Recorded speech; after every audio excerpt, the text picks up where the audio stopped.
मैंने तुमसे कहा ना मुझे कुछ नहीं सुनना।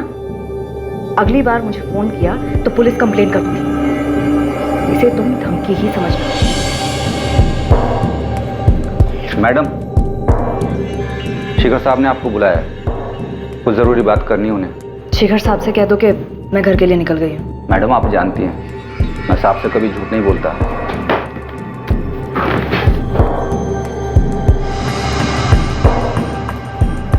अब आपको झूठ बोलने की जरूरत नहीं है।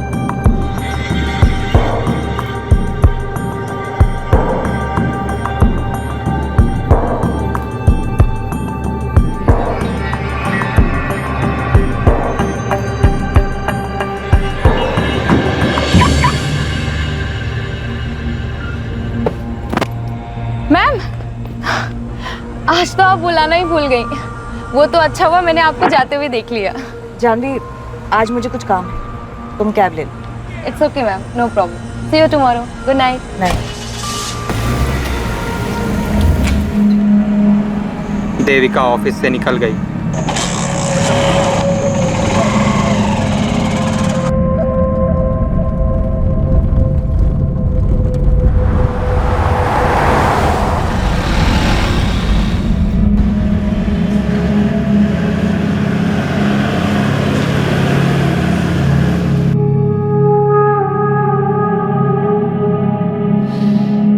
हाँ, वाह क्या खुशबू है देविका। कैसी लगी डिश? मैंने खास तुम्हारे लिए बनाई है। बस तुम घर जल्दी आ जाओ, हम लोग साथ में खाना खाएंगे। पुरुषोत्तम तुम खा लो, मैं शिखर के साथ खा चुकी हूँ। देविका, पूरे दिल्ली में तुम्हें ऐसा लजीज चिकन कहीं नहीं मिलेगा। ये स्वीट हस्बैंड बनने वाला ड्रामा बंद कर दो। तुम चाहे जो कर लो, मैं अपना फैसला बदलने वाली नहीं। आज तक मैंने तुम्हारी हर घटिया हरकत नजरअंदाज की, लेकिन इस बार तुमने हमारी प्रॉब्लम्स पे विद्युत को लाकर ठीक नहीं किया। तो मैं और क्या करता? तुम तो मेरी बात मानने से रोकी। मुझे लगा कम से कम तुम अपने बेटे की बात तो मानोगी। तुम अपनी मनमानी करती हो, बेटा यहाँ पे अपनी मनमानी करता है, और मैं तो यहाँ पे।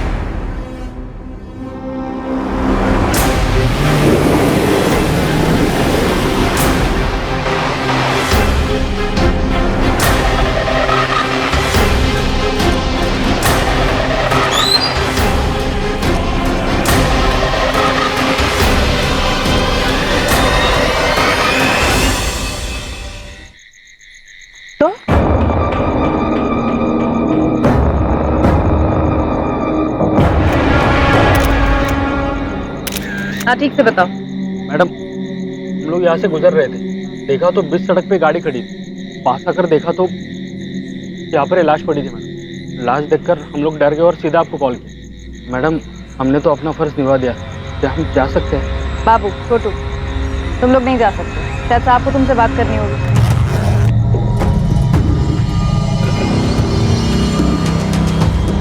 मैडम,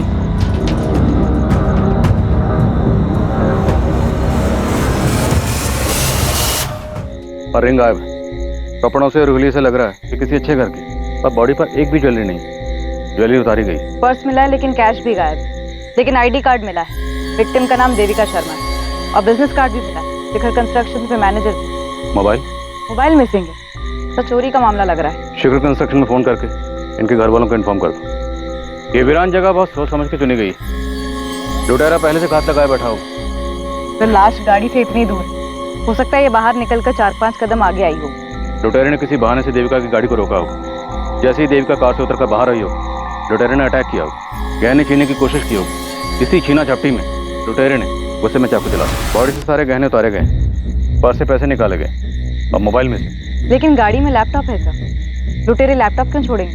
लैपटॉप की कीमत तो मोबाइल से ज्यादा मिलती।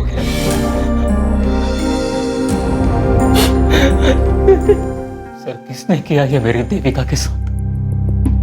देखिए, फिलहाल तो ये लग रहा है कि लूट के इरादे से ही देविका जी की गाड़ी को रोका गया होगा, और शायद छीना झपटी में लुटेरों ने चाकू चला दिया। वैसे इतनी रात गए आपकी बीवी यहाँ कहाँ से रही थी? काम से आ रही थी। अभी कुछ घंटों पहले मेरी बात भी हुई थी देविका से। हम साथ खाना खाने वाले थे। देविका जी की किसी से कोई दुश्मनी? दुश्मनी?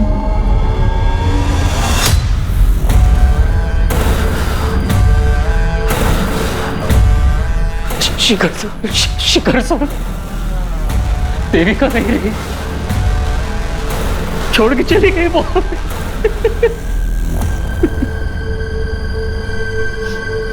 मैं शिखर बवेजा, मुझे देविका को देखना है। सर आइए आप, मैं ले चलता हूँ।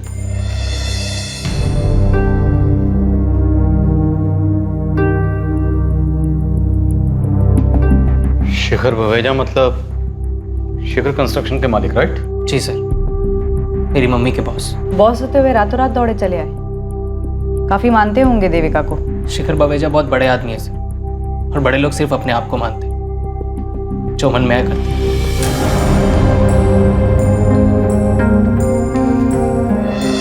इतनी बेरहमी से मारा है देविका को। मैं बाहर हूं, मुझसे देखा नहीं जाता देविका को इस हालत में। पुरुषोत्तम जी, याद करिए, देविका का किसी से कोई झगड़ा हुआ हो, कोई अनबन रही हो? जी नहीं, देविका तो अपने काम से काम रखती थी। उसके लिए तो उसका अपना घर और उसकी जॉब, बस यही उसकी दुनिया थी। शिखर जी, देविका आपके साथ काम करती थी। कंस्ट्रक्शन लाइन जैसी कॉम्पिटिटिव फील्ड में अक्सर दुश्मनियां हो जाती हैं। क्या देविका की जान को किसी से खतरा था? खतरा मुझे था, दुश्मन मैंने पाले। और देविका पर इस तरह से हमला, तो हो सकता है आपके दुश्मनों में से किसी ने आपको चोट पहुंचाने के लिए ये सब किया। किसी में इतनी हिम्मत नहीं है कि शिखर बवेजा को चोट पहुंचा सके।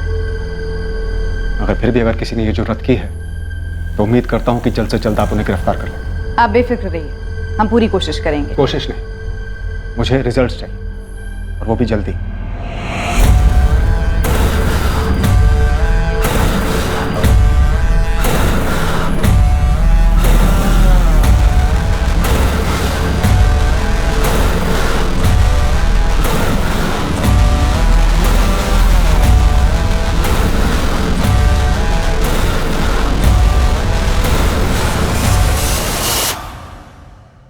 भाटिया, बात हम तक तो नहीं आएगी ना?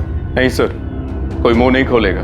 जिसने देविका का भरोसा तोड़कर हमसे आग मिला लिया, उस पर इतना भरोसा करना ठीक नहीं। उसे कहो संभल कर।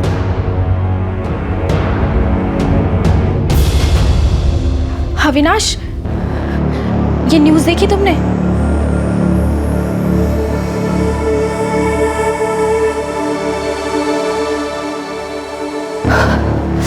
रोहित, ये तुम्हारा टिफिन। आज लौटने में थोड़ी देर हो जाएगी। ऑफिस के बाद लॉयर से मिलने जाना है।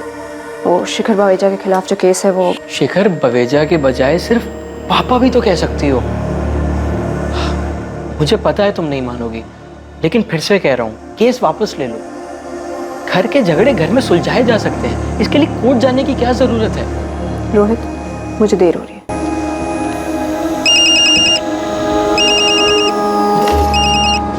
हेलो, सिद्धांत चाचा। प्रगति बेटा, अब तुम्हारी माँ अपने घर जा सकती कि रास्ते कांटा हट चुका है। मतलब? देविका नहीं रही। ये क्या बोल रहे हैं आप? अब बुरे का अंजाम आखिरकार बुरा ही होता है। बहुत भयानक मौत मरी देविका। अच्छा, जाके सावित्री भाभी से बात करो कि उनकी प्रार्थना सफल हो गई। माँ से? जी जी चाचा।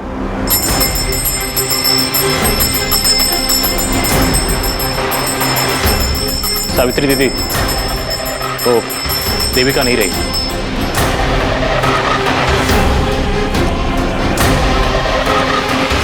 शिखर कंस्ट्रक्शंस की मैनेजर देविका शर्मा की हत्या पर लोगों की अलग अलग प्रतिक्रियाएं थी। कुछ लोग वाकई देविका की मौत से दुखी थे और कुछ लोगों को राहत महसूस हुई थी। देविका शर्मा की जिंदगी के कई पहलू अभी सामने आने बाकी थे।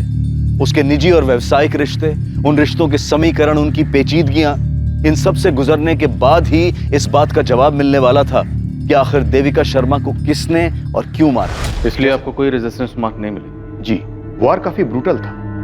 चाकू को पेट में घुसा के घुमाया गया था। किसी पेशेवर का काम नहीं। मुमकिन है सुपारी दी गई होगी और हमलावर का इरादा जान से मारने का ही रहा होगा। कि अगर चोरी का इरादा होता तो लैपटॉप क्यों छोड़ती? जो गहने लूटे गए वो काफी कीमती थे। देविका के पति पुरुषोत्तम ने बताया कि गहने 1-1.5 लाख के थे। और कैश कितना था? कैश तो 2-3 हज़ार से ज्यादा नहीं रखती थी, लेकिन मोबाइल 80 हज़ार का था। IMEI ट्रैकिंग पर डालने के लिए बोल दिया है। उस एरिया के जितने भी हिस्ट्री शीटर्स हैं सबको राउंड ऑफ करो। जैन सर। जी सर।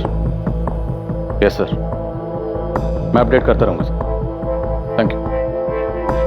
कमिश्नर साहब, ये शेखर बवेजा हम पर प्रेशर डलवाना चाह रहा है। सर, देविका के पति पुरुषोत्तम से ज्यादा तो इसका बॉस शिखर बावेजा उछल रहा है। विद्युत बेटा जल्दी करो, तुम्हें कॉलेज छोड़ के मुझे मीटिंग के लिए पहुंचना है। शिखर अंकल वेट कर रहे होंगे मेरा।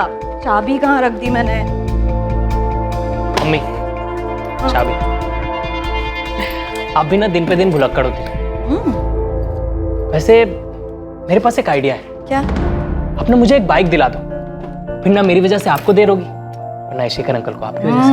अच्छा बहाना है बाइक लेने का। चलो जल्दी। मम्मी तुम बेकार में ही डर रही हो। मैं तो कभी 60 की स्पीड भी क्रॉस नहीं करता और सारे ट्रैफिक रूल्स भी फॉलो करता हूँ। और ये मत सोचना किसी लड़की को इंप्रेस करने के लिए बाइक मांग रहा हूँ। अच्छा तो फिर बाइक लेने का फायदा ही क्या? ये लो। मेरी बाइक की चाबी। तुम्हारा advance birthday gift. Yes, you are the best mummy, my super mom. Vidyut बेटा, कुछ खा ले।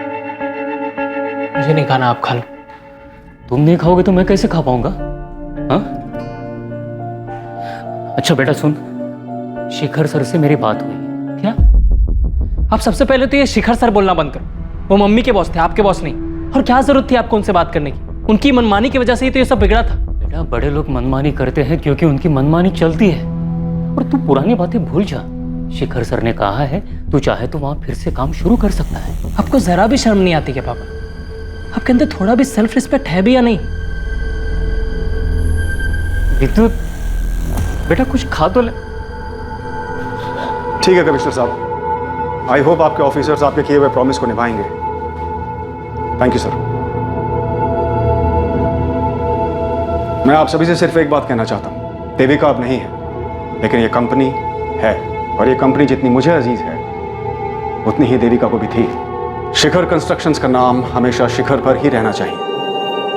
यही देविका को हमारी श्रद्धांजलि होगी। जानवी, देविका की जितनी भी फाइल्स हैं मेरे केबिन में लेकर आओ। जी सर।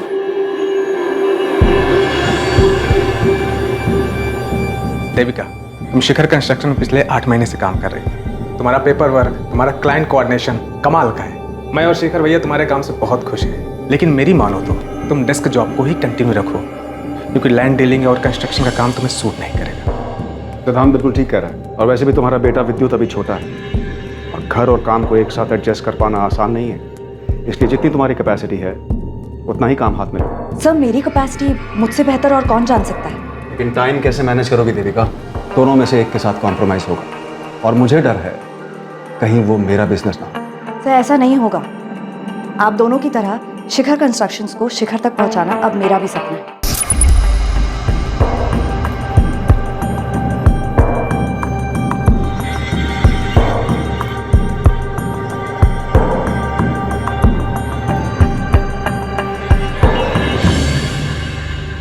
सर देखते ही देखते देविका शर्मा 10 साल के अंदर ही शिखर कंस्ट्रक्शन की सेकंड बॉस बन गई थी। देविका शर्मा का डिसीजन मतलब फुल एंड फाइनल। उस पर फिर शिखर बावेजा भी कोई सवाल नहीं उठाता था। ये शिखर कंस्ट्रक्शन शेखर बवेजा और उसके भाई सिद्धांत बवेजा ने मिलकर शुरू किया था। तो अगर देविका सेकंड बॉस थी, सिद्धांत क्या था? सर सिद्धांत की स्टोरी में ट्रेजेडी ही ट्रेजेडी है। इनफैक्ट सिद्धांत ने ही देविका को जॉब पर लगवाया था, लेकिन देखते ही देखते देविका इतनी आगे बढ़ गई कि शिखर अपने सगे भाई से ज्यादा देविका पे भरोसा करने लगा था। देविका, जवाब दो, कितने रुपए खिलाए तुमने टेंडर प्राइस जानने के लिए? सीधे से कहिए ना, रिश्वत दी। सिंपल। इसका मतलब तुम मानती हो कि तुमने रिश्वत दी? जी दी। शिखर भैया, क्या रिश्वत आपके कहने पर दी गई? सिद्धांत, तू मेरा भाई है, तेरे को यहाँ काम करना है तो कर, लेकिन देविका के फैसलों पर उंगली मत उठाना। आजकल सिद्धांत गाजियाबाद में छोटा मोटा ब्रोकर है। तो मतलब देविका और शेखर बवेजा के भाई सिद्धांत में खटास तो थी, और इतने अरसे बाद बदला लेने का लॉजिक बनता नहीं। ये देविका का पति पुरुषोत्तम और बेटा विद्युत, उन पर क्या इन्फॉर्मेशन? 2 दिन दीजिए, पूरी हिस्ट्री निकाल के देती हूँ। जल्दी बता कर। देविका के जाने के बाद क्या हाल है शिखर भाई साहब के? पुलिस तो आएगी, लेकिन तुम्हें घबराने की जरूरत नहीं, मैं सब संभाल लूंगा। ऐसे नहीं चलेगा, मुझे पुलिस को सब कुछ बताना होगा। अविनाश, बेहतर यही होगा कि पहले तुम शिखर सर से बात करो। शिखर सर मेरी बात नहीं सुने। अपना भाई, अपनी बीवी, अपनी बेटी, उनकी नहीं सुनी, मेरी क्या होगा? तो और क्या रास्ता है?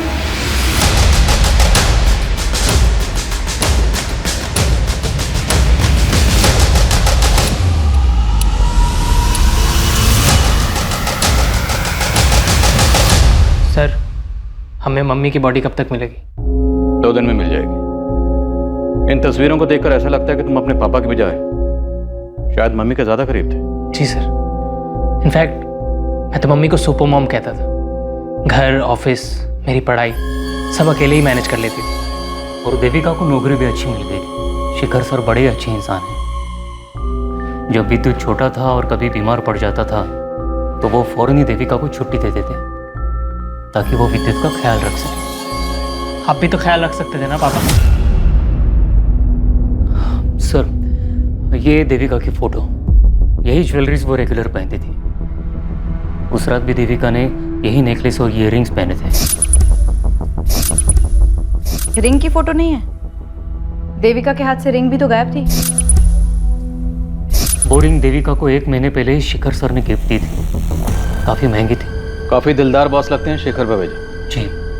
विद्युत का इस साल ग्रेजुएशन हो गया तो उन्होंने ट्रेनिंग के लिए उसे फौरन अपनी कंपनी में जॉब दे दी थी, लेकिन इसने पिछले महीने छोड़ दिया। छोड़ क्यों दे? बस सर, मेरा मन नहीं लगा। हमारी मम्मी 10 साल से वहाँ काम कर रही थी। वो इतने दिलदार किस्म के बॉस हैं। हमारी मम्मी को महंगे महंगे तोहफे देते थे। कोई एहसान नहीं करते थे। इनफैक्ट मेरी माँ ने उनके ऊपर एहसान किया था। अपनी जान दाव पे लगाकर उनकी जिंदगी बचाई थी। मनोहर, कहाँ हो तुम? पार्किंग से गाड़ी लाने में इतना टाइम लगता है? गेट इट फास्ट, हम वेट कर रहे हैं। शिखर बवेजा उस दिन शिखर से भी ऊपर चले जाते और अपनी मनमानी करने के लिए जिंदा ना रहते अगर मेरी माँ ना होती। तुम बार बार एक लफ्ज का इस्तेमाल कर रहे हो, मनमानी। ऐसी क्या मनमानी की थी शिखर बवेजा ने? बिजनेस के नाम पर, पैसे के दम पर किसी का भी प्लॉट अपने नाम करवा लेना, अपनी बेटी से सिर्फ इसलिए रिश्ता तोड़ देना क्योंकि उसने अपने पसंद के लड़के से शादी कर ली, अपने सगे भाई को बिजनेस से बाहर निकाल देना, अपनी पत्नी और बेटे को घर से निकाल देना। ये सब मनमानी नहीं है तो और क्या है सर? विद्युत बेटा, ये शिखर सर का पर्सनल मामला है।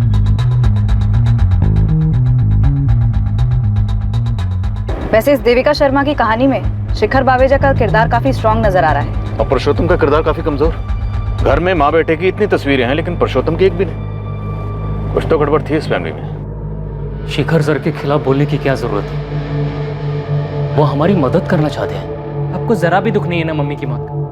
इनफैक्ट आपको तो ये दुख सताया जा रहा है कि कहीं जो पैसे आ रहे थे वो आना बंद ना हो जाए। इतने सेल्फिश कैसे हो सकते हैं पापा? ऐसा बिल्कुल नहीं है विद्युत। मैं भी देविका से बहुत प्यार करता था, दुख भी है उसके जाने का। हाँ, शायद मेरे चेहरे पे दिखता नहीं है क्योंकि पिछले 1 महीने से मैं खुद को इस बात के लिए तैयार कर रहा था कि देविका मुझे छोड़ के जाने वाली है। फिर भी आप शिखर बवेजा के नाम की ही माला जप रहे, जबकि सबकी वजह भी वही है। मैं नहीं करने वाला शिखर बवेजा की नौकरी। जी हाँ इंस्पेक्टर, जो रिंग देविका पहनती थी वो मैंने ही दी थी उसको। बिल है मेरे पास और उस पर रिंग की फोटोग्राफ भी है। मैं भिजवा दूंगा आपको। अच्छी बात है, आप हाथ पैर मार रहे हैं। उम्मीद करता हूं किसी नतीजे पर भी पहुंचे। साहब, बुरा ना माने तो कुछ कहूं? अगर आप मालकिन और विवेक बाबा को वापस घर बुला लेते तो। आज बोल दिया मनोहर, दोबारा नसीहत मत देना। आउट।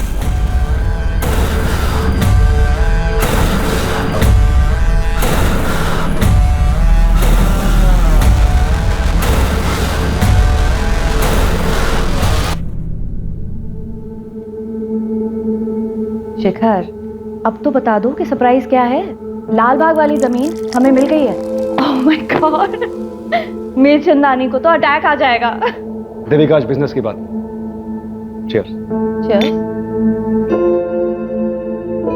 तुम्हारी तबीयत तो ठीक है ना?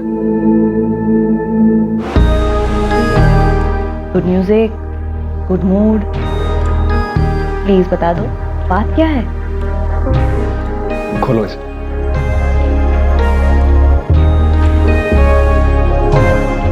शादी करोगी मुझसे?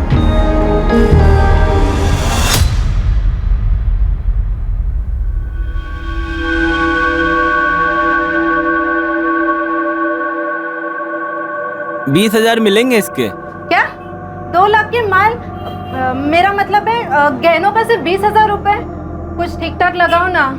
वो क्या है ना, मेरी माँ बीमार है इसलिए बेच रही हूँ। बेच ही मिलेगा। मेरे को भी नहीं बेचना है यहाँ पर।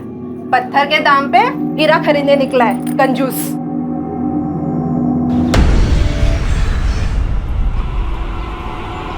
बाबू तू है क्या? मैंने बोला था ना तुझे, ये गहने तेरे पहनने के लिए है, बेचने के लिए नहीं। ऐसे गहने पहन के निकलूंगी तो लोग पूछेंगे नहीं क्या मुझे, इसलिए ना इसको बेचने में ही फायदा है। और वैसे भी ये लूट के गहने हैं, समझा? चुप कर पगली, मरवाएगी क्या?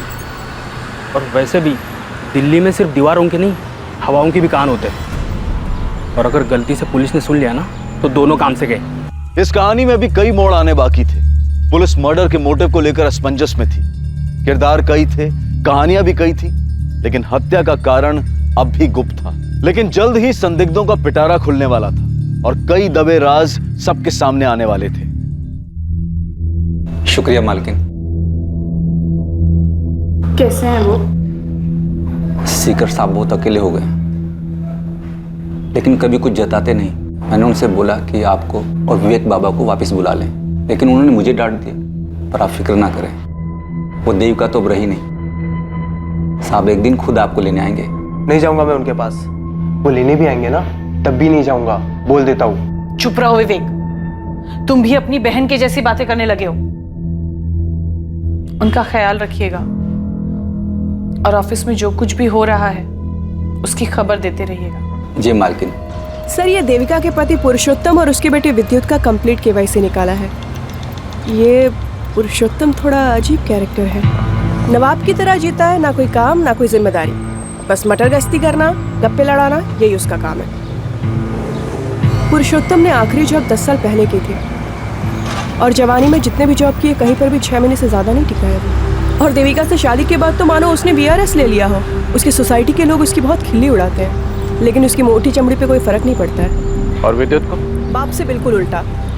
बात बात पे पटाखे फूटते हैं उसके दिमाग में। उसकी सोसाइटी के एक लड़के ने ही बताया था कुछ दिन पहले माँ बेटे में बहुत बड़ा झगड़ा हुआ था। क्या हुआ विद्युत? बाइक स्टार्ट नहीं हो रही? चल मेरे साथ कार में आ जा, तुझसे कुछ बात भी करनी है। शिखर के बारे में? शिखर अंकल बोलो बेटा। अंकल या डैडी? पापा ने मुझे सब कुछ बता दिया मम्मी। विद्युत, गाड़ी में बैठो, गाड़ी में बात करते हैं। क्यों शर्म आ रही है? अब शर्म नहीं आई जब उसकी दी हुई अंगूठी पहनी आपने?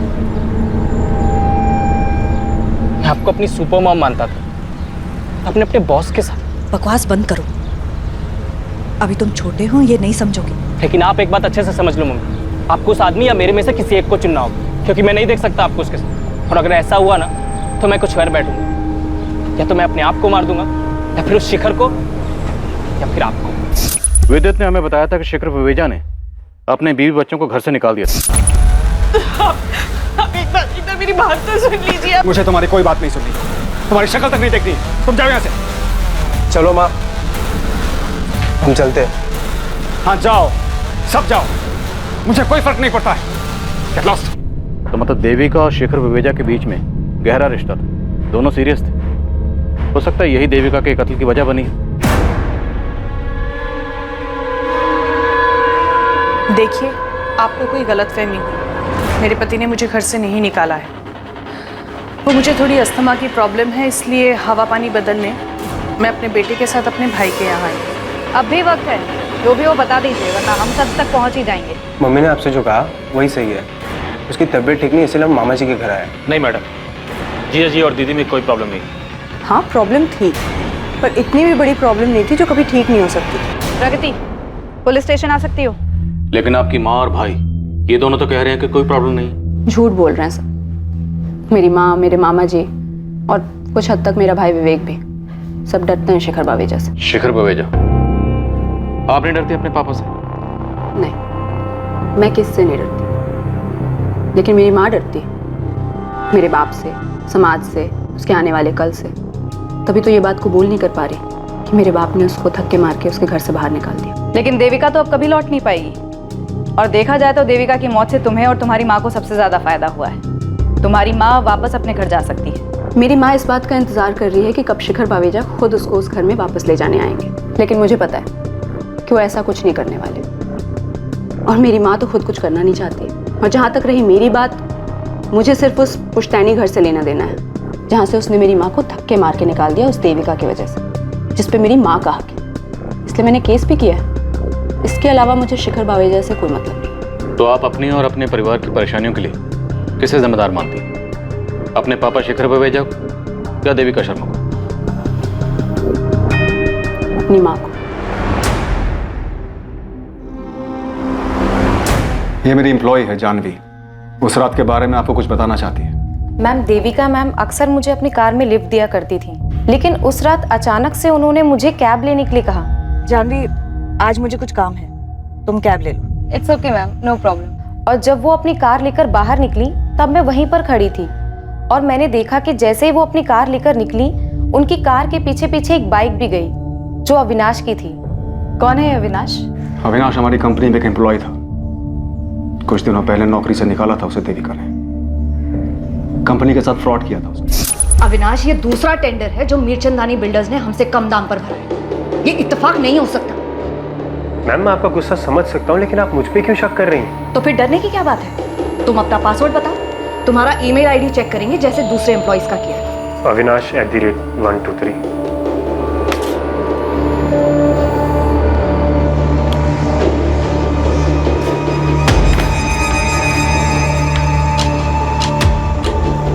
Ma'am, I have no idea ये किसने किया है। आई थिंक मेरा ईमेल अकाउंट हैक हुआ है।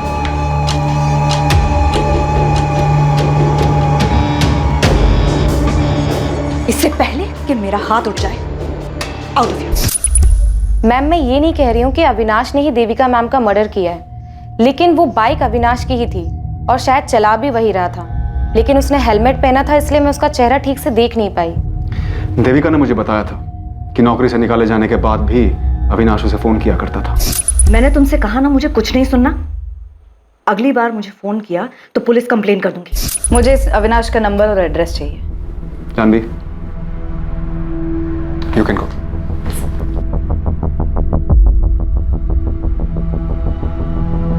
शिखर जी, हमने सुना है आपके भाई सिद्धांत ने देविका की वजह से आपका बिजनेस छोड़ा। गलत सुना है। सिद्धांत के जाने की वजह वो खुद था। और वैसे भी ये बात अब पुरानी हो चुकी है एंड आई डोंट थिंक सिद्धांत ऐसा कुछ कर सकता है। फिर भी अगर आपको उसका नंबर चाहिए तो जानवी के पास मिल सकता है। इसका मतलब है आप अपने भाई से टच में नहीं हैं? मैं पीछे मुड़कर नहीं देखता हूँ और आपको भी मेरी यही राय है कि सिद्धांत के पीछे पड़ने की बजाय आप मीरचंदानी बिल्डर्स के मालिक नीरज मीरचंदानी को कुरे दिए। वो आपके बिजनेस कॉम्पिटिटर हैं? जी, सालों पहले मुझ पर एक हमला हुआ था, उसी ने करवाया, जिसमें देविका ने आपकी जान बचाई थी। जी। मीरचंदानी बहुत बड़ा पैंतरेबाज है। उम्र हो चली है मगर दिमाग अब भी दौड़ता है, वो भी उल्टे कामों में। एक आखिरी सवाल, आपके और देविका शर्मा के संबंध? इस बारे में कोई सवाल। आप अविनाश और मीरचंदानी के पीछे लगे। देविका अब नहीं है, उसकी निजी जिंदगी से दूर है। आपकी पत्नी आपके बेटे के साथ अपने भाई के यहाँ रहती है। हमने सुना है कि आपने खुद उन्हें घर से बाहर निकाला ताकि आप देविका शर्मा से शादी कर सकें। आप जा सकते। पुलिस अभी अभी यहाँ से गई है। जैसा आपने कहा था, मैंने अविनाश के बारे में बिल्कुल वैसा कहा है।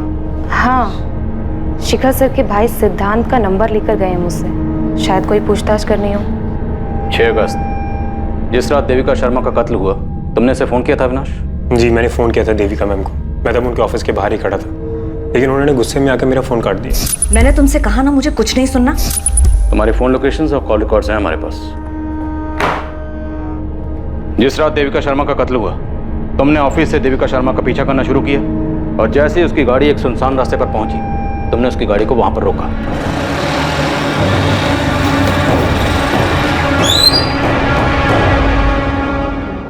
तुम? और फिर वहां तुमने देविका शर्मा का कत्ल किया और थोड़ी दूर ले जाकर उसकी बॉडी को छोड़ दी।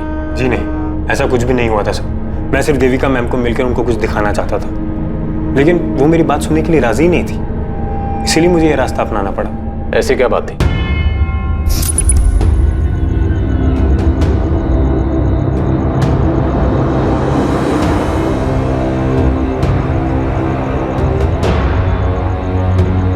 देविका मैम, अब यकीन हुआ आपको मेरी बात का? तुम कल ऑफिस आ जाओ, मैं सब ठीक कर दूंगी। लेकिन मेरी किस्मत खराब थी। उसी रात देविका मैम को किसी ने मार डाला। तुमने हमें बेवकूफ समझा, तुम हमें कोई भी झूठी कहानी सुनाओगे और हम यकीन कर लेंगे। मैं झूठ नहीं बोल रहा हूँ सर, आप मेरा फ़ोन चेक कर लीजिए, उसमें वो वीडियो भी है जो मैंने देविका मैम को दिखाई थी, फॉरवर्ड भी की थी। सिद्धांत, प्रगति, तुम दोनों एक ही बात के पीछे क्यों पड़े हो? जब तक तुम्हारे पापा खुद मुझे नहीं बुलाते मैं नहीं जाऊंगी। और ये बात आप अपनी सेल्फ रिस्पेक्ट बचाने के लिए कह रही हैं या इस डर से कि आपके सडनली लौट जाने से शिखर बावेजा नाराज हो जाए? प्रगति, कितनी बदतमीज हो गई हो तुम। देखा चाचा जी, बात कैसे घुमा दी। भाभी आप बेकार का डर रही, हम सब है ना आपके साथ। देविका जा चुकी है माँ, कभी कोई कदम तो खुद से उठाया करो। हेलो, जी हाँ मैं बोल रहा हूँ, ठीक मैं आ रहा हूँ।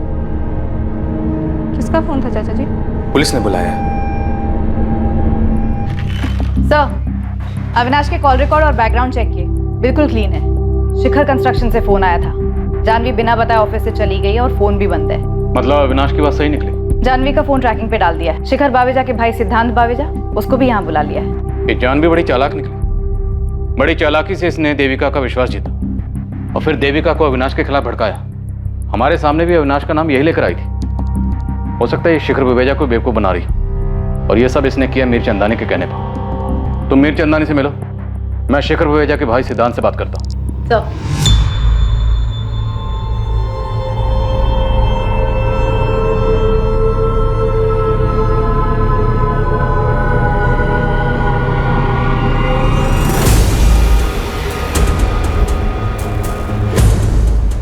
मीर चंदानी जी, कुछ कहना चाहेंगे इस वीडियो के बारे में? अब क्या कहूँ सर, लेकिन सच तो यही है कि मेरे सगे भाई शिखर बावेजा ने उस देविका के लिए मुझे बिजनेस से निकाल दिया। तो आपके साथ ये जो नाइंसाफी हुई उसके लिए गुस्सा तो आपको बहुत आया होगा, और ऊपर से शिखर और देविका शर्मा कहाँ से कहाँ पहुँच गए, इतने कामयाब हो गए। कामयाबी एक भ्रम है इंस्पेक्टर। शिखर को लगता है कि वो कामयाब है, देविका को भी कुछ ऐसा ही लग रहा था। लेकिन जरा दोनों के घरों में झांक के देखिए, शिखर अकेला रहता है, ना अपनी बीवी का रहा और ना देविका का। और देविका के साथ क्या हुआ वो तो आप जानती ही हैं। और इसे आप अपनी कामयाबी मान रहे हैं। देविका की सुपारी देकर आपको क्या फायदा हुआ? सुपारी? मैंने रिश्वत देने के नाम पे कंपनी छोड़ दी और आप सुपारी देने की बात कर रहे हैं? मैं उसूलों वाला आदमी हूँ सर। बिजनेस में उसूल तो आप मानते नहीं। जानवी का इस्तेमाल किया। मेरे बारे में कई सारी अफवाहें फैली हैं मार्केट में, लेकिन ये मर्डर करवाना मेरा तरीका नहीं है। मैं खिलाने पिलाने में यकीन रखता हूँ। देखिए, जानवी ने जो किया अपनी मर्जी से किया और उसकी बराबर कीमत मिलती रही उसे। और जानवी की मदद से नए कॉन्ट्रैक्ट पाने में हम हमेशा शिखर से आगे रहे हैं। तो देविका को मरवा के मुझे क्या फायदा होगा? सर, देविका के मरने से मुझे कोई फायदा नहीं, और वैसे भी मैं भैया के साथ बिजनेस करना चाहता ही नहीं हूँ। मैं तो बस इतना ही चाहता हूँ कि सावित्री भाभी और विवेक वो अपने घर वापस चले जाएं और शिखर भैया प्रगति को फिर से अपना ले। जब से उसने लव मैरिज किया है तब से भैया ने सारे रिश्ते उसके साथ तोड़ दिए। तो आपको क्या लगता है देविका शर्मा के मरने से सबसे ज्यादा फायदा किसे हुआ होगा? शिखर बावेजा को। देविका उससे रिश्ता तोड़ना चाह रही होगी और शिखर ने उसके लिए अपने परिवार को घर से बाहर निकाल दिया। शिखर एक बहुत ही इगोइस्टिक इंसान है, उसे मंजूर नहीं कि कोई उसे ना कहे और इसीलिए उसने देविका को मरवा दिया।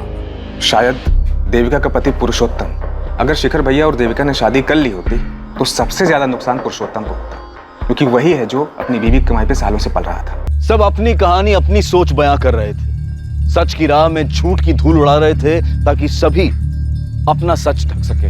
लेकिन देविका शर्मा के मर्डर का सच सामने आने वाला था। लालच की वजह से हुई एक चूक इस केस का रुख बदलने वाली थी। 50,000 गिनने में कितना टाइम लगता है? जल्दी करो ना, माँ बीमार है मेरी। अरे कहाँ लेकर जा रहे हो? मैंने कुछ नहीं किया है। साहब मैंने उस औरत को नहीं मारा था, मैंने बस उसके गहने चुराए। करके जा रहे थे क्या? पर्स में मोबाइल और पैसे थे, वो छोटू ने रख लिए और अपने गांव बेगूसराय चला गया। मैंने गहने लिए, सोचा कि अपनी बीवी रमा को दे दूंगा। गहने पैसे सब कुछ लेकर गए। और लैपटॉप वो कहीं छोड़ा था? लैपटॉप जेब में आता नहीं ना, इसलिए छोड़ दिया। वो उस दिन हम लोग आपसे बात कर रहे थे ना, तो गहने और पैसे हमारे जेब में ही थे। और चाकू? चाकू कहाँ था? कौन सा चाकू साहब? हम लोग ने कोई खून नहीं किया। यकीन मानिए साहब, मैं सच बोल रहा हूँ। देख बे, जब तक सच नहीं बोलेगा ना तू यहां से जाएगा नहीं। और तेरा पार्टनर छोटू, उसका पता बोल। बोल।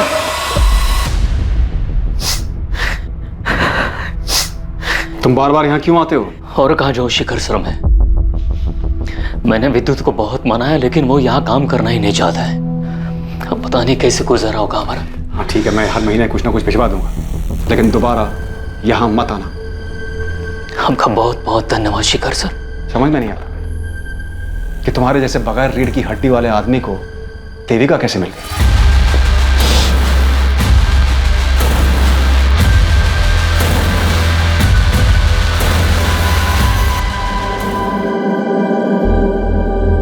ये रिंग कब ली?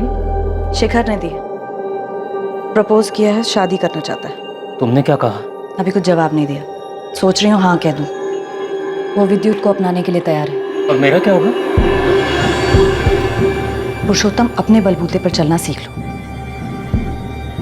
मुझे जितना जलील करना है कर लो, पर मुझे छोड़ने की बात मत करना। छोड़ो मुझे पुरुषोत्तम, मैंने कहा छोड़ो। विद्युत की वजह से अभी तक सोच रही हूँ। अगर बात हमारी होती तो कब का डिसाइड कर चुकी हूँ। इस बाबू की धुलाई में कोई कसर नहीं छोड़ी, लेकिन वो अभी भी अपनी बेगुनाही की रट लगा रहा। रात देविका का सामना अविनाश से भी हुआ था, लेकिन उसके खिलाफ भी कोई सबूत नहीं मिला है। बाबू अविनाश दोनों के कॉल रिकॉर्ड्स क्लीन है और बाबू का कोई क्रिमिनल रिकॉर्ड भी नहीं, तो मतलब पक्का ये कोई पर्सनल मामला। पर्सनल मामलों की जानकारी कोई करीब ही दे सकता है। साहब मैं जाता हूँ।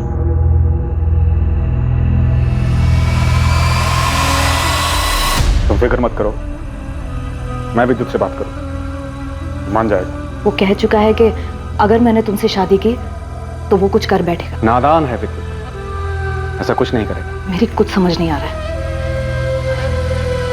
लेकिन एक बात तो तय है, मैं विद्युत को हर्ट नहीं कर सकती।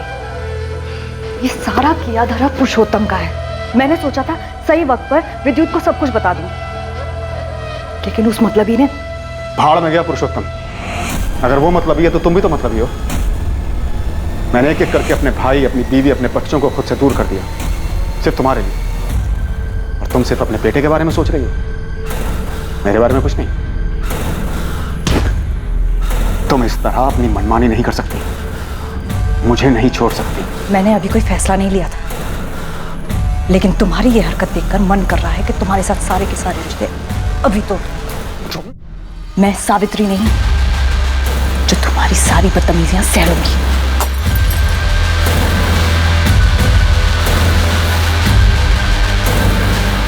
सर ये बाबू जिसे आपने पकड़ा है, क्या इसने मारा है मेरी मम्मी को?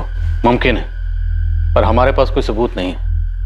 विद्युत, एक बात बताओ, जब तुम्हें यह पता चला होगा कि तुम्हारी मम्मी शिखर बवेजा से शादी करने वाली है, उस वक्त तुम्हें बहुत बुरा लगा होगा, गुस्सा भी बहुत आया होगा। जी सर, गुस्सा तो मुझे बहुत आया था, पर मुझे पूरा यकीन था कि मेरी मम्मी मुझे छोड़कर कभी नहीं जाएगी। सर मुझे तो लगता है ये शिखर बवेजा ने ही मेरी मम्मी को मरवा दिया, क्योंकि मम्मी ने उसे मेरी वजह से मना कर दिया होगा। पर यह भी तो हो सकता है कि तुम्हारे पापा पुरुषोत्तम ने तुम्हारी मम्मी को मरवाया, क्योंकि अगर तुम्हारी मम्मी शादी करके शिखर बवेजा के पास चली जाती, तुम्हारे पापा पुरुषोत्तम, उनकी सारी ऐशो आराम खत्म हो जाती।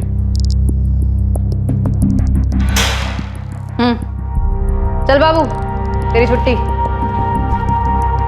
सच में मैडम, वो खूनी मिल गया आपको? हाँ मिल गया, तू जा। वैसे मैडम किसने किया खून?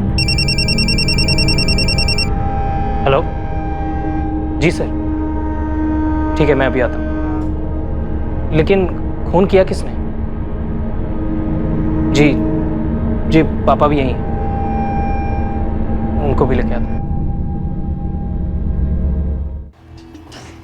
ये सब क्या है इंस्पेक्टर? आपने मेरा टाइम वेस्ट करने के लिए लाया मुझे यहाँ पर। सर मेरी मम्मी को किसने मारा है?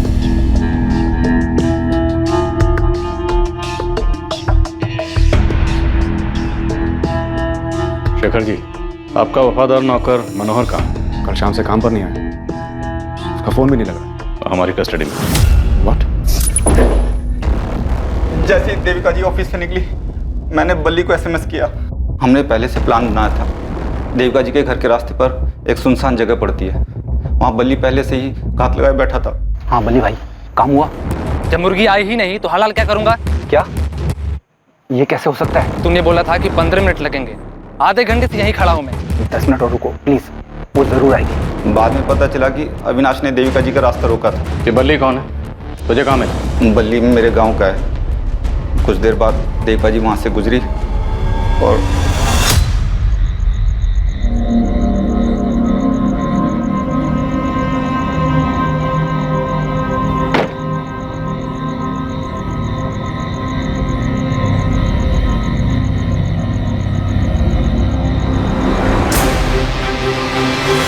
किसके कहने पर किया ये सब? मालकिन को उनका घर मिल जाए इसलिए कि हमने ये। सावित्री के कहने पर? नहीं साहब। तो किसके कहने पर? प्रगति, तुम्हें लगता था कि देविका के चले जाने से तुम्हारी माँ को उनका घर, उनका पति वापस मिल जाएगा, इसलिए सब किया? हाँ, और ऐसा हो भी जाता अगर आप लोग बीच में ना आते थे। आप लोगों से कोई शिकायत नहीं है मुझे। आप लोग तो अपनी ड्यूटी कर रहे थे, कोई मनमानी नहीं जैसे शिखर बावेजा ने की मुझ पे, मेरी माँ और मेरे भाई पे। जब मैंने अपने पसंद के लड़के से शादी करनी चाहिए तो उसने मुझसे सारे रिश्ते तोड़ दिए, लेकिन जब देविका से रिश्ता जोड़ना था तो मेरे भाई और मेरी माँ को घर से निकाल दिया। मुझसे ये बर्दाश्त नहीं। और तुमने मनोहर के जरिए देविका को मरवाने की सुपारी दी। और क्या करती मैं? जिंदगी भर अपनी माँ को रोते हुए उदास देखती। और तुमने मनमानी करने की सोची? चाहे जितना ही मना करूं, पर हूं तो शिखर बावेजा की बेटी ही ना। शायद मनमानी खून में दौड़ती है। शेखर बवेजा ने तुम्हारे साथ, तुम्हारे भाई के साथ, तुम्हारी माँ के साथ ज्यादती की, पर देविका का कत्ल करके तुम कातिल बन गई। अपनी तो जिंदगी बर्बाद की ही की, साथ में मनोहर की जिंदगी भी बर्बाद कर दी। एक बार मुझसे तो कहा होता हम मिलके तुम्हारे माँ और भाई को संभाल ले। गलती मेरी है, मैंने ही इसकी बात नहीं मानी। हिम्मत करके मुझे शिखर को छोड़ देना चाहिए था। शायद अपने दुख के आगे मैं ये समझ ही नहीं पाई कि मेरे दुख का मेरे बच्चों पे क्या असर पड़ रहा है। मुझे माफ कर दे प्रगति।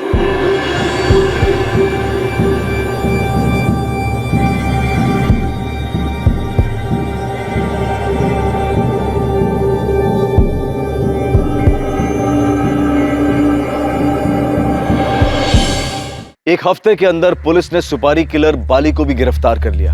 प्रगति ने जो भयंकर कदम उठाया वो बिल्कुल गलत था। क्राइम किसी समस्या का हल हो ही नहीं सकता।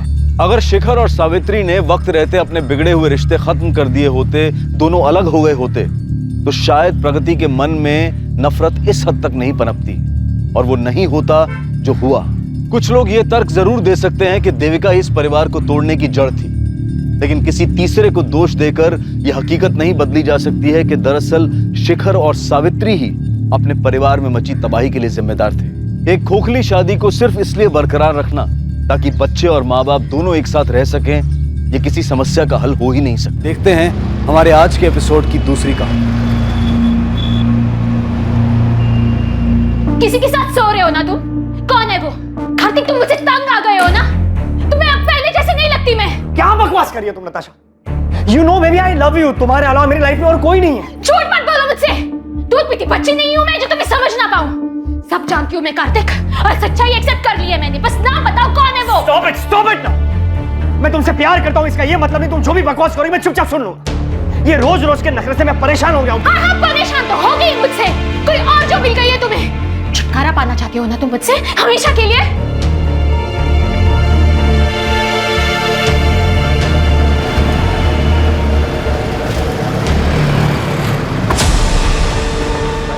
अरे कार्तिक सुन।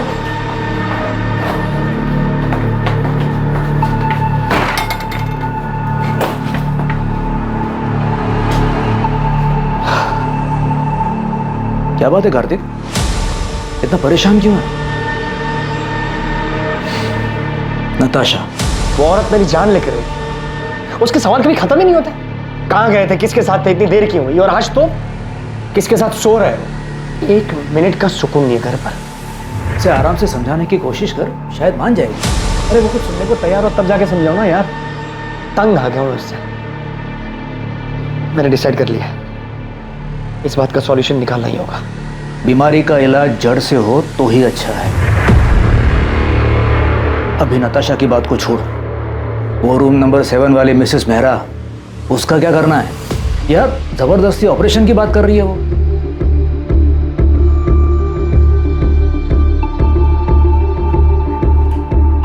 क्या हुआ? आप बहुत डिस्टर्ब लग रहे हैं। इसमें कौन सी नई बात है? फिर से झगड़ा हुआ क्या? हाँ, मेरी जिंदगी में एक ही तो परेशानी है। उसे हम पर शक है क्या? कार्तिक की बात अगर सच निकली तो सच में उसका अफेयर नहीं हुआ तो? मैं अपने पति को अच्छी तरह से जानती हूँ। मुझसे उब गया है, छुटकारा पाना चाहता है वो मुझसे, पर मैं ऐसा कभी होने नहीं दूंगी। मैं तुम्हारे साथ हूं नताशा। आगे जो कुछ भी करना है सोच समझ के करना होगा।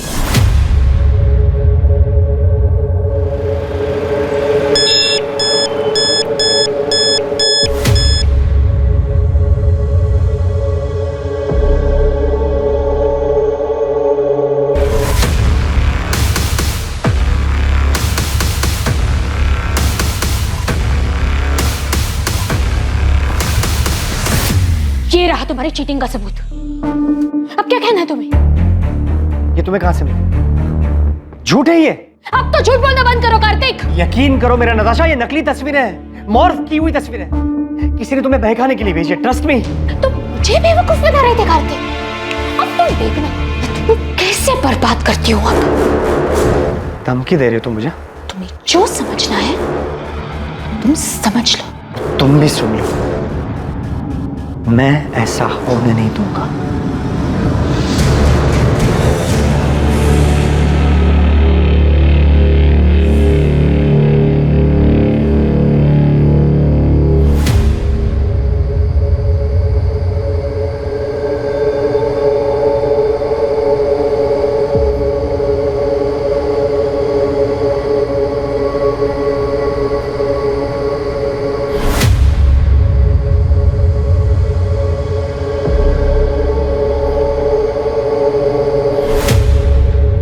काम हो गया? हाँ, हो गया। किसी को पता तो नहीं चलेगा ना? नहीं, किसी को शक भी नहीं हुआ।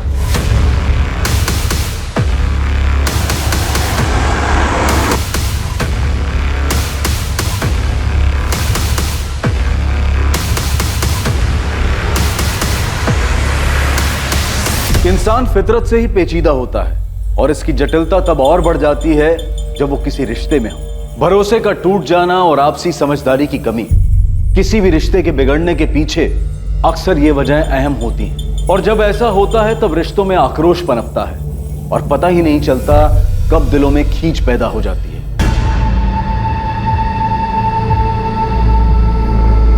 सर, विक्टिम को स्टैप किया गया, गला दबाने के निशान भी साफ दिखाई दे रहे हैं और चेहरा भी बिगाड़ दिया गया ताकि विक्टिम की पहचान को छुपाया जा सके। बॉडी पर और कोई भी जेवर नहीं सिवाय इस ब्रेसलेट। इसका लॉक खुलना बहुत मुश्किल है। मुझे लगता है कातिल जल्दबाजी में इसे छोड़कर भाग गया। इस मर्डर का मकसद तो लूटपाट ही दिखाई दे रहा है। ये देखिए सर, बॉडी को पोस्टमार्टम के लिए भेज दो और मर्डर केस फाइल कर दो।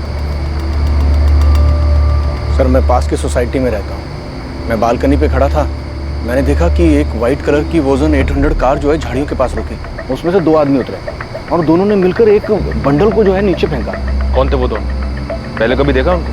रात बहुत थी, ऐसे भी ये जगह मेरी बालकनी से बहुत दूर है, मैं देख नहीं पाया। और कुछ देखा था? कार का नंबर या और कुछ? उनकी कार के पीछे राइट साइड के कॉर्नर में कुछ था। डिजाइन तो समझ नहीं आया, लेकिन कुछ रेडियम सा चमक रहा था, स्टिकर या समथिंग। कुछ और याद आ जाए तो हमें बता देना। चाहिए? जी सर। प्रधान, सबसे पहले हमें विक्टिम की आइडेंटिटी का पता लगाना है। सभी पुलिस स्टेशन में मिसिंग कंप्लेंट चेक करो। विक्टिम की डिटेल्स, कपड़े और वो ब्रेसलेट न्यूज़पेपर और सोशल मीडिया पे डाल दो। वोजोन 800 कार का पता लगाने के लिए भी सब्जियों को कहाँ पे लगाते थे? अगर कातिल तक पहुंचना है तो हमारे पास ये सिर्फ व्हाइट कलर की हचबैक कार है।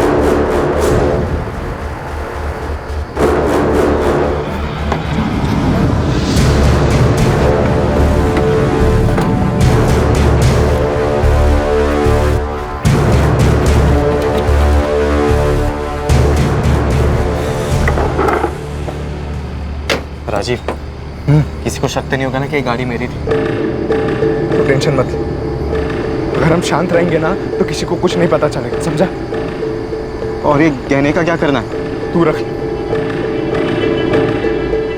इस काम का इनाम समझ। मैं बस ध्यान रखना कि इन्हें अभी बेचने की कोशिश भी मत करना।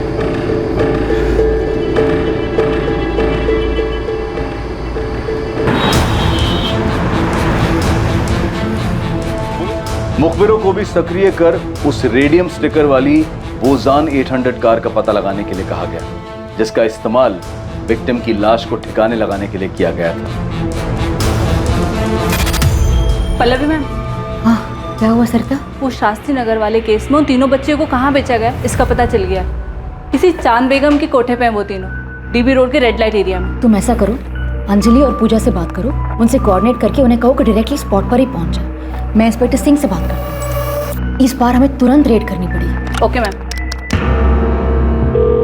विक्टिम की एज 28 और 32 साल के बीच की है। टोटल 4 बार उसे स्टैब किया गया है। मर्डर वेपन जैसे कोई तेज धार वाला हथियार जैसे चाकू। स्टैबिंग के साथ साथ विक्टिम का गला भी दबाया गया है। दम घुटने की वजह से विक्टिम की मौत हुई है। कातिल नहीं चाहता था कि विक्टिम किसी भी हालात में जिंदा बचे। बॉडी पर काफी स्ट्रगल मार्क्स है, जैसे विक्टिम ने काफी हाथ पैर मारे होंगे, लेकिन उसे काबू में करने के लिए एक आदमी काफी नहीं होगा। इसलिए ऐसा लग रहा है कि हत्यारे एक से ज्यादा होंगे, but I am not sure. कोई सेक्सुअल असॉल्ट? नहीं, but victim was sexually active.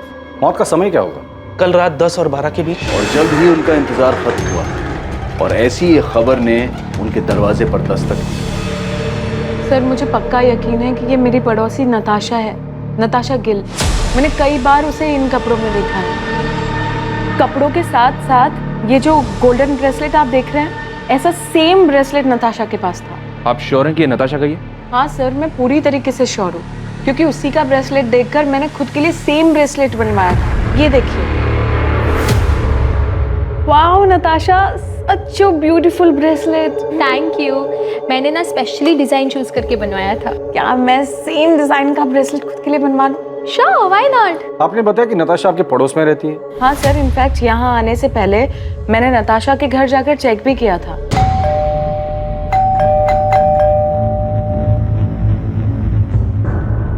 उसके बाद मैंने नताशा और उसके पति कार्तिक को फोन भी ट्राई किया, पर दोनों का नंबर स्विच ऑफ आ रहा था। ये सब देखकर मुझे लगा कि कुछ ना कुछ तो गड़बड़ है, इसलिए मैं सीधा यहाँ पर आ गई। आप मुझे कार्तिक और नताशा का नंबर लिख के दीजिए। वैसे ये दोनों काम क्या करते हैं? सर कार्तिक डॉक्टर है और उसका खुद का नर्सिंग होम भी है, fit and care nursing home, जो जीवन चौक पर है। और नताशा टीचर है, स्कूल में हायर क्लासेस को पढ़ाती है। नताशा और कार्तिक के बीच रिलेशन कैसा था? देखने से तो सब ठीक ही लगता था सर, पर कभी कभी नताशा की बातों से ऐसा लगता था कि वो अपने हस्बैंड को लेकर बहुत पसेसिव थी। सर, कार्तिक और नताशा दोनों के फोन स्विच ऑफ। कोई और नंबर है? मेरा मतलब है माँ बाप या कोई रिलेटिव? नहीं सर, मेरे पास तो कोई नंबर नहीं है, पर आप उज्ज्वला से पूछ सकते हैं। वो मेरे यहाँ काम करती है और नताशा के यहाँ पर भी वही काम करती है।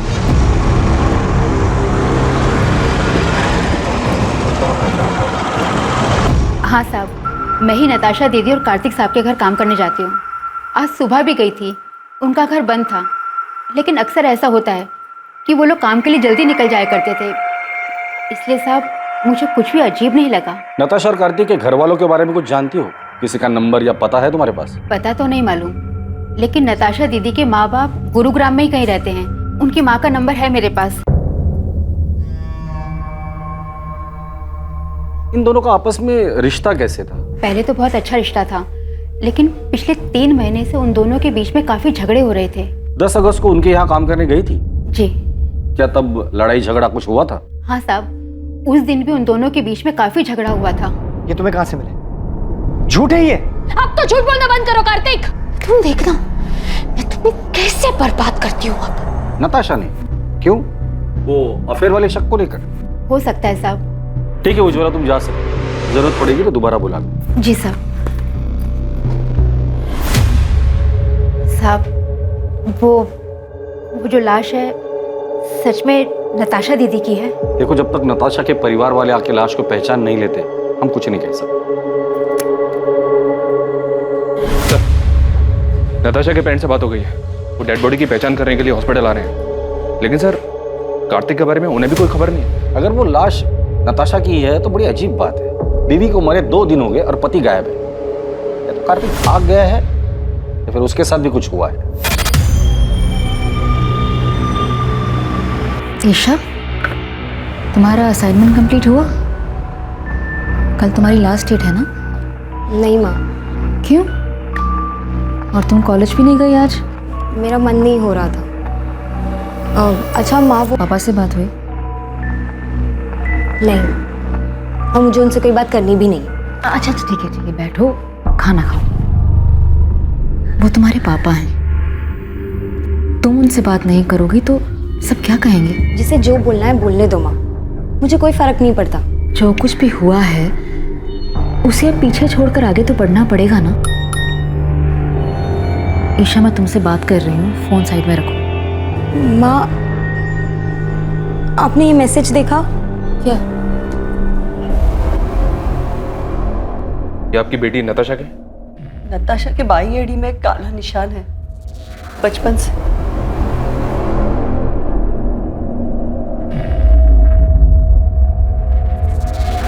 नताशा, नताशा, नताशा, नताशा। सर, 4 साल पहले नताशा को मलेरिया हुआ था। तब हमने कार्तिक के नर्सिंग होम में ही उसी की एडमिशन की थी। कार्तिक और नताशा पहली बार वहीं पे मिले थे। हमें उनके रिश्ते के बारे में बहुत बाद में पता चला। कार्तिक मुझसे 12 साल बड़ा हुआ तो क्या हुआ, उसे क्या फर्क पड़ता है? हम एक दूसरे से बहुत प्यार करते हैं, ये काफी नहीं है? नताशा, तुम अभी समझ नहीं रही हो। 12 साल बहुत होते हैं, और फिर कार्तिक की एक बार पहले शादी हो चुकी है। तुम्हें उससे बेहतर लड़का मिल जाएगा। मुझे बेहतर लड़का नहीं चाहिए पापा, मुझे बस कार्तिक चाहिए। मैं कार्तिक से प्यार करती हूँ। नताशा, तुम हर वक्त अपनी मनमानी नहीं कर सकती। आखिर समाज में भी हमारी कुछ इज्जत है। पापा प्लीज एक बार सोच कर तो देखो, कार्तिक में क्या कमी है? कार्तिक अच्छा लड़का है, अच्छा कमाता है, डॉक्टर है, और सबसे बड़ी बात, वो मुझसे बहुत प्यार करता है। Can I interrupt sir? Sir, मैं आपसे वादा करता हूँ मैं नताशा का ख्याल रखूँ। आपको कोई शिकायत का मौका नहीं। तुम्हारा पहले डाइवोर्स क्यों हुआ था?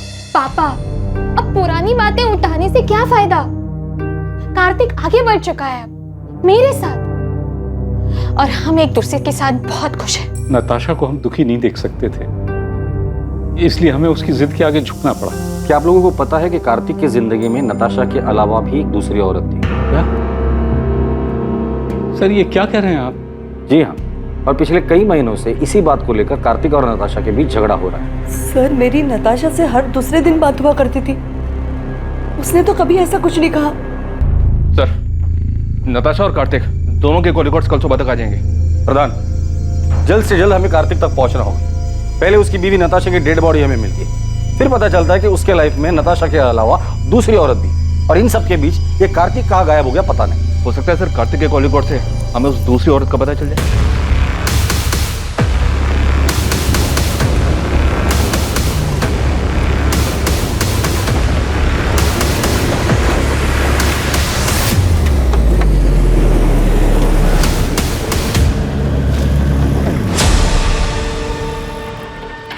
क्या भाई, कब से देख रहा हूँ पीछा कर रहा है मेरा?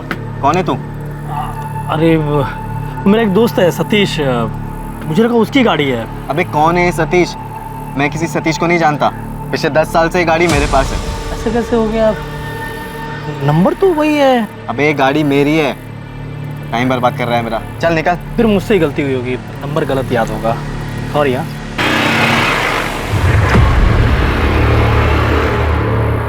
हाँ विक्रांत बोल। राजीव, वो एक आदमी मेरा पीछा कर रहा था गाड़ी से। पीछा कर रहा था? तो तूने क्या किया? मैंने उससे जब पूछा तो बोल रहा था कि किसी सतीश की गाड़ी है ये। तूने उसकी शक्ल देखी ना? वो दिखने में कैसा था? मतलब पुलिस वाला लग रहा था क्या तुझे? नहीं, पुलिस वाला तो नहीं लग रहा था वो। तू फालतू में टेंशन ले रहा। अबे हमने पीछे कोई सबूत छोड़ा ही नहीं है, कोई तुझ तक नहीं पहुंच पाएगा विक्रांत। ठीक है राजीव।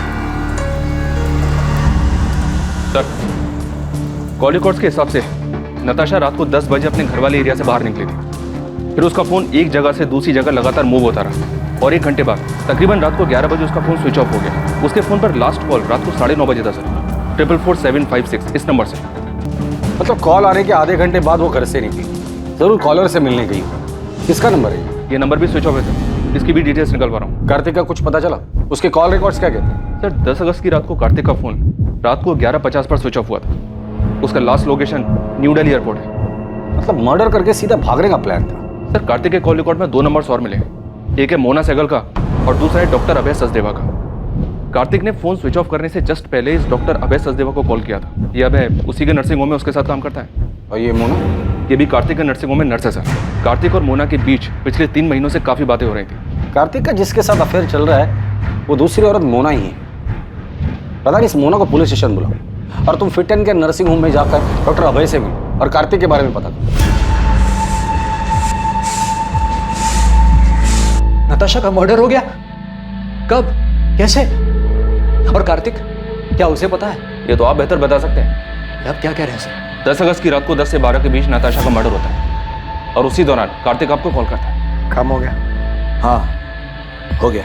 उसकी लास्ट लोकेशन एयरपोर्ट है और उसके बाद से उसका फोन स्विच ऑफ है। कहाँ छुपा हुआ है कार्तिक? सर कार्तिक सर मुंबई गए हैं मेडिकल कॉन्फ्रेंस के लिए। 10 तारीख की रात की उनकी फ्लाइट थी। मेडिकल कॉन्फ्रेंस के लिए गया तो फोन क्यों स्विच ऑफ? सर मुझे नहीं पता, बल्कि मैंने और अभय सर ने तो कई बार उनका नंबर ट्राई किया है। अच्छा, तुम्हारे और कार्तिक के बीच रिलेशन क्या है? वही सर जो एक डॉक्टर और नर्स के बीच में होता है। ये तुम दोनों के कॉल रिकॉर्ड। नर्सिंग होम में दिन भर काम करने के बाद हर रात इतनी देर किस बात पर डिस्कशन करते हो तुम दोनों? नताशा को मारने का प्लान तुम दोनों ने मिलकर बनाया था? नहीं सर, ऐसी कोई बात नहीं है। ऐसे कैसे कोई बात नहीं है डॉक्टर अभय? कार्तिक ने उस रात को लास्ट कॉल आपको ही किया था।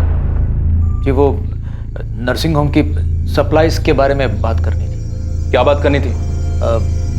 कंसाइनमेंट डिले हो गया था ना, उस बारे में। किस चीज का कंसाइनमेंट? कहाँ से आने वाला था और कब आने वाला था? जी वो डॉक्टर अभय, आप झूठ बोल रहे हैं। अभी आप हमें सीधी तरह से बताइए कि कार्तिक ने नताशा के मर्डर के बारे में आपको क्या बोला? आप गलत समझ रहे हैं सर। मैं आपको सब सच सच बताता हूँ। हमारे हॉस्पिटल की एक नर्स ने एक पेशेंट को गलत दवाई दे दी थी, जिस वजह से उसकी कंडीशन बहुत सीरियस हो सकती थी। वो तो फॉर्चुनेटली टाइम पे पता चल गया और सब संभल गया। सर यही चेक करने, कंफर्म करने के लिए कार्तिक ने मुझे कॉल किया था। तो मतलब मर्डर के साथ साथ आप लोग मेडिकल नेग्लिजेंसी को भी कवर अप करते हैं? हाँ सर, मैं मानती हूँ कि मेरा और कार्तिक का अफेयर है, लेकिन नताशा के मर्डर के बारे में मुझे कुछ भी नहीं पता। तो मर्डर वाली रात तुम दोनों साथ में क्या कर रहे थे? तुम दोनों की सेल लोकेशन से साफ पता चलता है कि मर्डर वाली रात तुम दोनों रात 9 बजे से लेकर 11 बजे तक साथ में थे। एक्चुअली हम लोग ब्लू मून होटल में थे। लेकिन नताशा को हमारी फोटोज कहाँ से मिली? यही तो मेरी समझ में भी नहीं। धमकी भी दे रखी है मुझे, तो मुझे बर्बाद कर देगी। तो अब आगे क्या करना है? इससे पहले कि नताशा नाम का सरदर्द नासुर बने, मुझे इसका जड़ से इलाज करना होगा। तो नताशा से छुटकारा पाने के लिए कार्तिक ने नताशा को रास्ते से ही हटा दिया? सर उस रात मैं और कार्तिक साथ में ड्रिंक कर रहे थे। नताशा ने जीना मुश्किल कर दिया। हर रोज नए ड्रामे करती है। आज तो पता नहीं कहाँ से उसे मेरे और मोना के फोटोज हाथ लगे। लेकिन उसके पास फोटोग्राफ्स आए कहाँ से? पता नहीं यार कहाँ से मिले। लेकिन अब इस बात का परमानेंट सॉल्यूशन ढूंढना है। मतलब कार्तिक ने नताशा को मारने की बात की थी? सर मुझे नहीं पता कि कार्तिक ने ऐसा क्यों कहा, उसके कहने का क्या मतलब था, लेकिन मैं कार्तिक को अच्छे से जानती हूँ। वो ऐसा बिल्कुल भी नहीं कर सकता। सर हमने हमारे रिलेशन को सीक्रेट रखा था। अगर किसी को ये बात पता थी तो वो बस डॉक्टर अभय है। तो क्या वो पिक्चर्स डॉक्टर अभय ने नताशा को भेजी? नहीं सर, भला मैं क्यों नताशा को कार्तिक और मोना के पिक्चर्स दूंगा? वो पहले इतना परेशान था। रही बात नताशा के मर्डर की, तो सर मुझे नहीं लगता कार्तिक ऐसा कुछ करेगा। कार्तिक मुंबई में जिस मेडिकल कॉन्फ्रेंस के लिए गया है, वहाँ किसी को बोल के उससे बात कर सकते हैं आप? सर कार्तिक का पता चल गया है, वो अभी मुंबई में ही है। बात हो गई है उससे, वो यहाँ गुरुग्राम के लिए निकल रहा है। कार्तिक को तो पता ही नहीं है कि उसकी वाइफ नताशा का मर्डर हो चुका है। जब उसको बताया काफी चौंक गया था। क्या वाकई में कार्तिक सच बोल रहा था? क्या वाकई उसे नताशा की मर्डर की कोई खबर नहीं थी? और अगर कार्तिक को इस बारे में कुछ पता नहीं था तो उसने पिछले 2 दिन से अपना फोन क्यों ऑफ कर रखा था? या फिर यह हत्या कार्तिक की तरफ से एक परफेक्ट मर्डर था, जिसमें हत्या के वक्त उसका गुरुग्राम से बाहर मुंबई में होना सिर्फ उसकी प्लानिंग का एक हिस्सा था ताकि वो आरोपों से बच सके? इन सारे सवालों के जवाब पुलिस को सिर्फ कार्तिक से मिल सकते थे। कितनी बार बताऊं सर, मैंने फोन स्विच ऑफ नहीं किया था। मोना से मिलने के बाद मैं कैब लेकर एयरपोर्ट के लिए निकला था और गलती से फोन कैब में छूट गया। नताशा से पहले भी तुम्हारी एक शादी हुई थी, वो बीवी कहाँ है? उसकी डेथ हो चुकी है। उसी के बाद मैंने नताशा के साथ शादी की। नताशा के माँ बाप को झूठ क्यों बोला था कि तुम्हारा डिवोर्स हुआ है? मैंने झूठ नहीं बोला, नताशा ने बोला था। वो क्यों झूठ बोले? मैं कैसे बता सकता हूँ? 10 अगस्त की रात जब तुम तुम्हारे दोस्त अभय के साथ ड्रिंक कर रहे थे तब तुमने कहा था कि नताशा का परमानेंट सॉल्यूशन ढूंढना है। अब इस बात का परमानेंट सॉल्यूशन ढूंढना होगा। और यही बात तुमने मोना से भी कही थी मर्डर वाली रात। इससे पहले कि नताशा नाम का सरदर्द नासुर बने, मुझे इसका जड़ से इलाज करना। मेरे कहने का मतलब ये नहीं था सर, मैं डिवोर्स की बात कर रहा था। मैं नताशा से मिलकर आउट ऑफ कोर्ट सेटलमेंट करने की बात कर रहा था। तो इस मर्डर में तुम्हारा कोई हाथ नहीं। मैं नताशा का मर्डर क्यों करूंगा सर? और कोई है जो नताशा को मारना चाहता हो? मुझे इस बारे में नहीं पता सर, लेकिन सर हमारी शादी से पहले नताशा का एक दोस्त हुआ करता था, अमृत। वो उसे बहुत पसंद भी करता था। इनफैक्ट हमारी शादी के बाद उसने नताशा के साथ बात करना भी बंद कर दिया था। हाँ सर, मैंने उससे बात करनी बंद कर दी थी क्योंकि मैं नताशा को पसंद करता था, लेकिन नताशा कार्तिक से प्यार करती थी। उस वक्त मैं ये देख नहीं पाया और मैंने उससे बात करनी बंद कर दी। और फिर 3 साल बाद तुम दोनों में बातें शुरू हो गई। तुम्हें लगा इस बार तुम्हारा चांस लगेगा क्योंकि नताशा कार्तिक से नाराज थी। तूने बात करने की कोशिश की लेकिन नताशा ने मना कर दिया और इसलिए गुस्से में आकर तुमने नताशा को मार डाला। सर मैंने किसी को नहीं मारा और ना ही मैं नताशा से प्यार करता था। 3 महीने पहले इत्तेफाकन वो मुझे एक सोशल नेटवर्क की साइट पे मिली। हमारी बातचीत हुई और नंबर एक्सचेंज किया। चल मान लेते कि तू जो कुछ भी बोल रहा है वो सच बोल रहा है। नताशा तुम्हारी अच्छी दोस्त थी, काफी बातें शेयर हुई होगी। तुम्हें क्या लगता है नताशा को किसने मारा होगा? सर वो सब मुझे नहीं पता, लेकिन मैं इतना बता सकता हूँ कि नताशा ने तय कर लिया था कि वो कार्तिक के ऊपर चीटिंग का केस करे। उसे बर्बाद करना चाहती थी। हो सकता है कार्तिक उसे अपने रास्ते से हटाना चाहता है।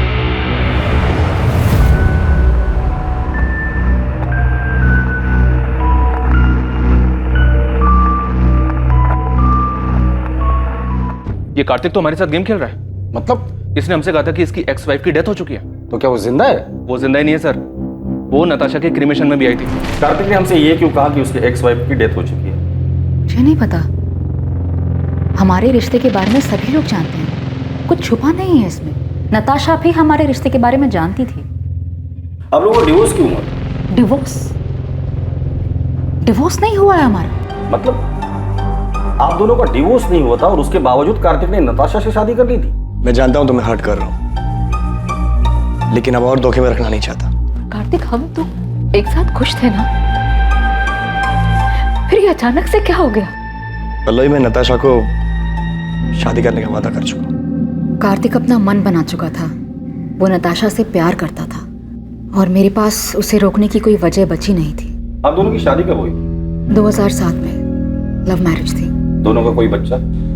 अच्छा माँ, वो पापा से बात हुई? वैसे नताशा की वजह से आप दोनों की शादी टूटी थी, तो नताशा के लिए आपके दिल में रंजिश तो रही होगी। नताशा के लिए रंजिश रखकर मैं क्या करती? मैंने जो किया था उसका किया तो भुगतना ही था। मतलब मैं कार्तिक की पहली बीवी नहीं हूँ ना, मैं उसकी दूसरी बीवी हूँ। क्या? तो उसकी पहली बीवी कौन है और कहाँ है? गीता नाम है उसका, रोहतक से है वो। जब कार्तिक मुझसे मिला था वो शादीशुदा था। हमारे बीच में प्यार हुआ, मैं उनके बीच में आ गई थी, तो उसने गीता को डिवोर्स दे दिया। मतलब आप कह रही है कि कार्तिक की 3 शादियां हो गई है और उसके बावजूद अभी उसका किसी और के साथ अफेयर चल रहा है? कार्तिक हमेशा ऐसे ही खुदगर्ज था, बस मैं प्यार में अंधी हो गई थी। गीता कार्तिक की पहली बीवी, उसका एड्रेस है आपके पास?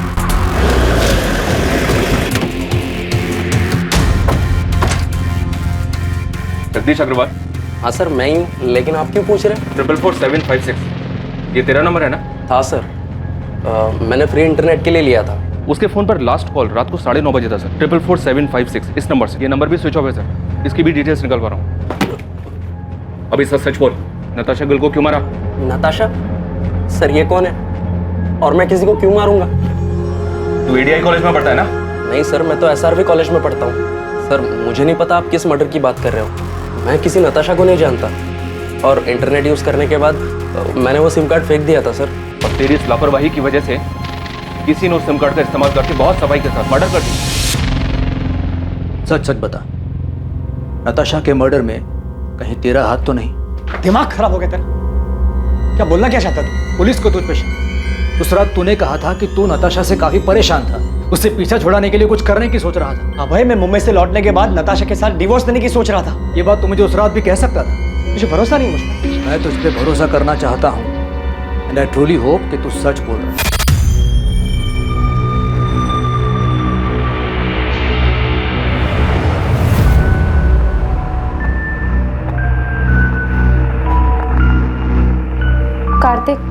पुलिस को अब भी तुम पर शक है क्या? उनका शक इतनी जल्दी खत्म नहीं होगा। तो अब आगे क्या करना है? यू डोंट वरी, मैंने कुछ सोच कर रखा है।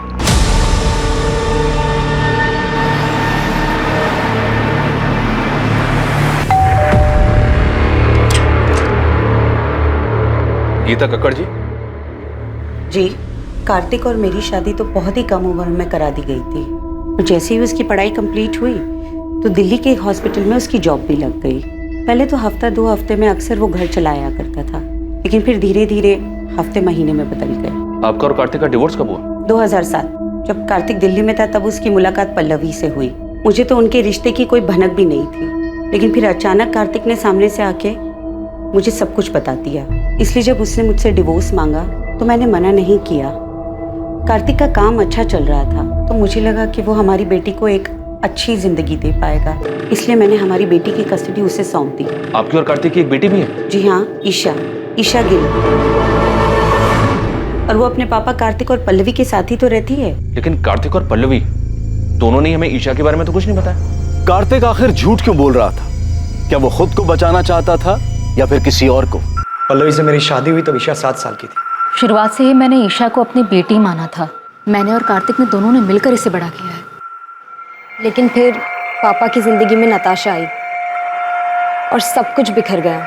मैं ईशा को अपने साथ रखना चाहता था, उसे कभी छोड़ना नहीं चाहता था। लेकिन मैं माँ को छोड़कर कहीं नहीं जाना चाहती थी, खासकर उस नताशा के साथ रहने के लिए, जिसकी वजह से मेरी माँ को इतनी ठेस पहुंची। मैंने वो घर छोड़ा था लेकिन ईशा को कभी नहीं छोड़ा। वो मेरी इकलौती औलाद है। मेरे लिए मेरी फैमिली सिर्फ मेरी माँ है सर, और कोई भी नहीं। और अगर पापा को मेरी इतनी चिंता होती तो वो मुझे छोड़कर कभी नहीं जाते। कार्तिक, पल्लवी और ईशा तीनों से बात करके सिर्फ फैमिली ड्रामा सामने आ रहा है। अभी तक हमारे पास किसी के खिलाफ कोई सबूत भी नहीं है और ना ही कोई वजह। सर, कार्तिक के कॉल रिकॉर्ड्स के हिसाब से भी उसकी और नताशा की लोकेशंस अलग अलग है। मैंने पल्लवी और ईशा के कॉल रिकॉर्ड्स भी स्टडी की। इंसिडेंट के वक्त ये दोनों घर पर ही थे। इनके अलावा डॉक्टर अभय, नताशा का फ्रेंड अमृत और नर्स मोना, इनके खिलाफ भी कुछ नहीं मिला। तो प्रधान, नताशा को मारा किसने? किसने की होगी इतनी जबरदस्त प्लानिंग जो हमारे हाथ ही नहीं लग रहे? साहब अंदर आऊं क्या? आजा बहादुर, कुछ अच्छी खबर है तो बता। साहब, हमने गुरुग्राम में आपकी सफेद कार को पूरी तरह छान मारा, लेकिन किसी भी कार पे वो स्टिकर नहीं दिखा सर। यहाँ तक कि एनसीआर इलाके में भी ढूंढा, लेकिन वो स्टिकर वाली कार नहीं दिखी सर। और नताशा के गहनों के बारे में कुछ पता चला? अभी मार्केट में आए नहीं है। और सर, वो सुपारी वाले एंगल से भी कुछ मिला नहीं। तुमने कहा था कि गुड़गांव में 3 ओजोन 800 सफेद कार्स हैं, लेकिन किसी पर भी स्टिकर नहीं है, पता है मुझे। उन कार ओनर्स का नाम और एड्रेस है तुम्हारे पास? हाँ साहब, वो तो मैंने पहले ही पता कर लिया। मुझे लगता है कातिल ने वो रेडियम स्टिकर निकाल दिया होगा। प्रधान, इन तीनों की हिस्ट्री निकालो और उठाकर लेकर आओ। मुझे लगता है इन तीनों में से कोई एक तो हमारे काम का आदमी है।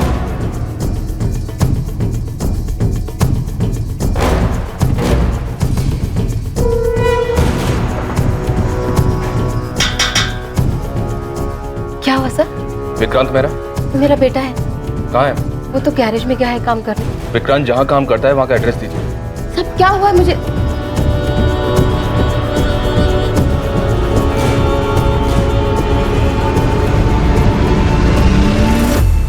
विक्रांत गैरेज में नहीं है, और कहाँ जा सकता है? मुझे नहीं पता साहब। सर, ये देखिए सर, ये विक्रांत के कमरे से मिला है। जूतों के डब्बों में छुपा कर रखा गया था। और सर, विक्टिम के पति ने जो हमें फोटोज दी थी उससे ये मैच करता है सर। ये इतने महंगे गहने, ये किसके है साहब? उस औरत के जिसका खून आपके बेटे ने किया। खून?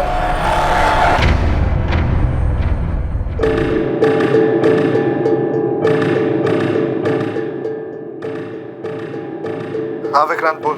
राजीव, अबे पुलिस मेरे घर तक पहुंच गई। तूने तो कहा था कि कुछ भी नहीं होगा। क्या बोल रहा है विक्रांत तू? अबे सच बोल रहा हूँ, बाल बाल बच गया मैं।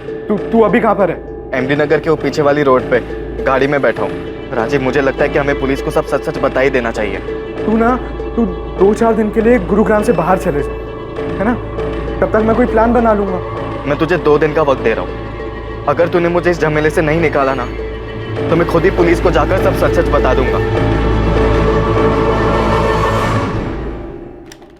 सर, विक्रांत के फोन की लोकेशन डेड बॉडी मिलने वाली जगह से मैच हो रही है। टाइम भी उसी दौरान का है। विक्रांत के कॉल रिकॉर्ड से कुछ मिला? विक्रांत जिस नंबर पे रेगुलर टच में था, उन सारे नंबर्स की डिटेल्स निकलवा रहा हूँ सर। और वो मनोहर जिसने डेड बॉडी को गाड़ी से उतारते हुए देखा था, उसने बताया था 2 आदमी थे। एक तो ये विक्रांति है दूसरे आदमी का पता लगाना बाकी है। विक्रांत का कुछ पता चला? विक्रांत के घर पे कांस्टेबल्स लगा दिए सर। विक्रांत और उसकी माँ का फोन ट्रैक कर रहे हैं। साहब, वो विक्रांत का पता चल गया साहब। मुझे क्या लगा था गाड़ी धोने से सबूत धुल जाएंगे। फिर सफेद ओजोन 800 हमने फॉरेंसिक में भेज दिए, जिसमें नताशा के खून के ट्रेस मिल ही जाएंगे। इसलिए कोई भी कहानी सुनाने के बारे में सोचना भी मत। सीधे सीधे बता दे नताशा को क्यों मारा। सर मैंने उसको नहीं मारा, मैं तो उसका नाम तक नहीं जानता था। सर वो मेरा बचपन का दोस्त राजीव 9 तारीख को मुझसे मेरी गाड़ी लेकर गया था और फिर 10 तारीख की रात को उसने मुझे कॉल किया किसी पीसीओ से और मोहल्ले के बाहर बुलाया मिलने के लिए। सर मैं फंस गया था, इसलिए मुझे उसके साथ जाना पड़ा क्योंकि मेरी गाड़ी उसके साथ थी। मैं उस औरत को नहीं जानता था सर, सच बता रहा हूँ। क्या हो गया राजीव? तेरा फोन क्या, तूने मुझे लैंडलाइन से क्यों कॉल किया था? तू अंदर आ, मैं सब बताता हूँ।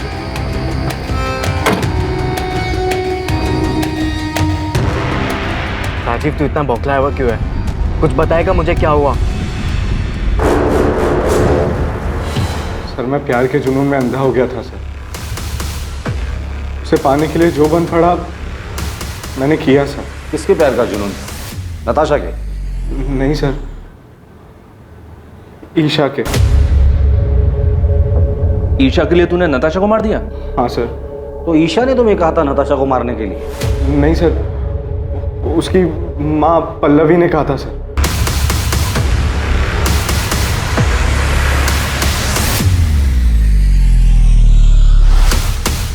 पल्लवी मुझे बिल्कुल पसंद नहीं करती थी क्योंकि मैं उसकी बेटी के स्टेटस के बराबर नहीं था। मैं और राजीव पिछले 6 महीने से डेट कर रहे थे, पर माँ हमारे रिश्ते से खुश नहीं थी। तकरीबन 1-1.5 महीने पहले मैंने राजीव को घर बुलाया था लंच पर, ताकि माँ उसे और जान सके। जब मैंने राजीव को घर पे देखा तो मुझे लगा कि इस मर्डर को अंजाम देने में मैं उसका इस्तेमाल कर सकती हूँ। इसलिए मैंने उसके सामने एक शर्त रखी। तुम अगर ईशा के साथ रहना चाहते हो, मेरा एक काम करना पड़ेगा। मैं आपकी बेटी से प्यार करता हूँ और ईशा के साथ के लिए मैं कुछ भी करने के लिए तैयार हूँ। किसी की जान ले सकते हो? माँ, इस सब में आप राजीव को क्यों खींच रही हो? तुम्हारे साथ रहना चाहता है ना, तुम्हारा साथ नहीं दे सकता। राजीव नताशा को मारने के लिए तैयार था, ईशा नहीं चाहती थी कि वो किसी पछड़े में पड़े। मैं उसका इस्तेमाल नहीं कर सकती। हाँ, अगर वो तुमसे प्यार करता है तो तुम्हारे लिए इतना तो कर ही सकता है। लेकिन माँ, आप ऐसे कैसे किसी और की लाइफ डेंजर में डाल सकती हो? उसका तो इन सब से कोई लेना देना भी नहीं है। थोड़ा अकल से काम लो ईशा। कल को अगर नताशा के मर्डर की बात पुलिस तक पहुंच भी जाती है तो राजीव पर हम सारा ब्लेम डाल सकते हैं। माँ, अगर ये सब बात आप ना ही करो तो बेहतर होगा। राजीव पर प्यार का भूत सवार था। वो किसी भी तरह हमारे रिश्ते पर माँ की हामी चाहता था, इसलिए उसने मेरे लिए अपने सर पर इतना बड़ा खतरा उठा लिया। वो तो उसे करना ही था, बेवकूफ़ है वो। नताशा को कैसे मारा और क्यों? नताशा को मारने के लिए उसे उसके घर से बाहर निकालना ज़रूरी था, और मेरे कुछ भी कहने से वो घर से बाहर निकलने वाली थी नहीं। उसे कुछ मजबूत चारा देने की ज़रूरत थी, और फिर मैंने उसे वो चारा दी। ईशा की माँ कार्तिक और मोना के बारे में सब जानती थी, उसे सब पता था उनके अफेयर के बारे में, और यही बात मैंने एक अज्ञात कॉलर बनकर नताशा के कान में भरी। मैं उसे एक ऐसे नंबर से कॉल और मैसेज करता था जो मेरा नहीं था, मुझे कहीं पड़ा मिला था, और आगे का प्लान ये था कि धीरे धीरे मैं नताशा का विश्वास जीत लूँगा, और इन सब के लिए मुझे कार्तिक और मोना की एक पिक्चर चाहिए थी।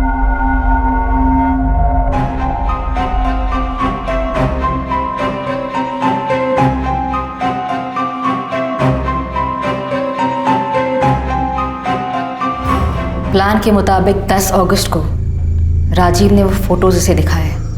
मुझे पता था नताशा वो फोटोज देखकर बहुत अपसेट हो गई। फिर रात 9:30 बजे मैंने नताशा को कॉल कर मिलने बुलाया। मैंने कहा कि मुझे पता है कार्तिक कहाँ है और किसके साथ है, और 1 लाख रुपए के बदले में मैं उसे वहाँ ले जा सकता हूँ। और नताशा कार्तिक को रंगे हाथों पकड़ना चाहती थी। वो तुरंत राजी हो गई। फिर थोड़ी देर बाद ही मैंने नताशा को मार्केट रोड के चौराहे से पिक किया। कहाँ है कार्तिक? किसके साथ है? मैं आपको वहीं लेके जा रहा हूँ। आप पैसे लाए हो?